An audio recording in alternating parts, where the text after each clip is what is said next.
The quiet solitude of the Blackwood National Forest was Ethan Vance's sanctuary. He had built his small cabin himself, nestled deep in a valley where the winding paths of the forest met the glacial runoff of the Blackwood River. It was late November, and the first serious snows had already fallen, blanketing the ancient trees in a thick, hushed silence. Ethan was a man of routine, a creature of habit. Each morning, without fail, he would walk to the river's edge, watch the sunrise paint the frosted landscape, then return to his simple life of carving, reading, and self-sufficiency. But on November 23, 1987, his routine broke. His nearest neighbor, an elderly woman named Martha Hayes, who lived nearly 5 miles downstream, was the first to notice. She hadn't seen smoke from Ethan's chimney for 2 days.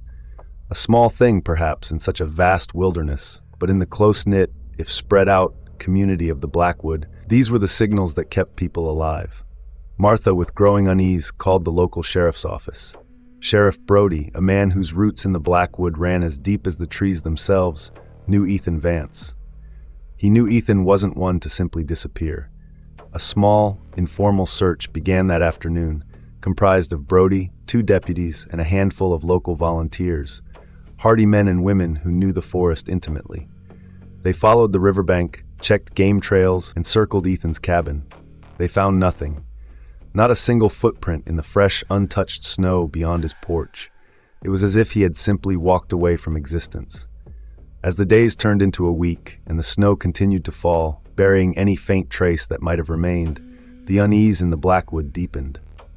Ethan Vance wasn't just missing, he was gone. The initial search had yielded absolutely no clues.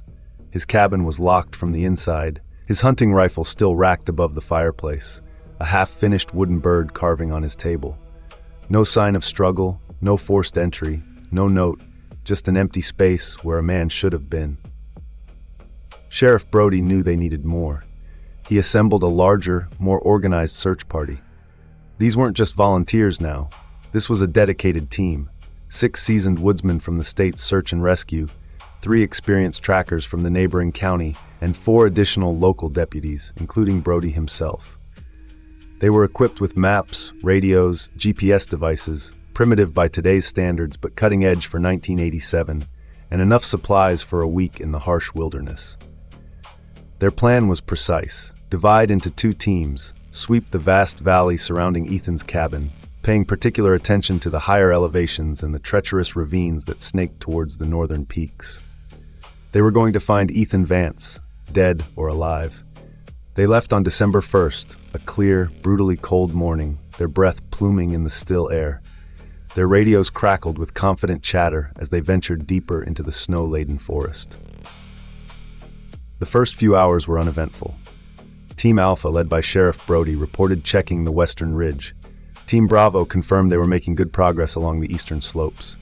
The last coherent transmission came from Team Alpha at 2:17 p.m. Brody's voice, slightly distorted by static, reported high winds picking up at their elevation and diminishing visibility due to a sudden whiteout. He stated they were hunkering down temporarily, attempting to maintain visual contact with Bravo, who was lower in the valley. Then a burst of static, a garbled phrase, something about red snow and moving shadows, and then abruptly, silence. The radio went dead. Back at the makeshift command post set up at Martha Hayes' farm, the silence was deafening. They tried to raise both teams. Nothing, only the hiss of static. Panic began to set in. It wasn't uncommon for radio contact to be lost in such rugged terrain, especially during a sudden squall, but the abruptness, the sheer finality of the silence was deeply unsettling. They waited, hoping for an update, for a voice to break through the static. Hours bled into night. The storm intensified, blanketing the Blackwood in an even thicker shroud of snow and wind. By morning, when the storm finally broke and the sun rose over a pristine, unbroken landscape of white, the realization hit with chilling clarity. The search party, 13 souls strong, had vanished. Vanished without a trace, just like the man they had gone to find. The disappearance of an entire search party galvanized the state. What had begun as a local mystery quickly escalated into a national headline. Hundreds of searchers, augmented by National Guard units, descended upon the Blackwood, They scoured every inch of the valley for weeks, pushing through drifts of snow that reached their chests. What they found only deepened the enigma. Near the last reported location of Team Alpha, investigators discovered their snowmobiles neatly parked, keys still in the ignition. A few yards away, a camp had been hastily set up.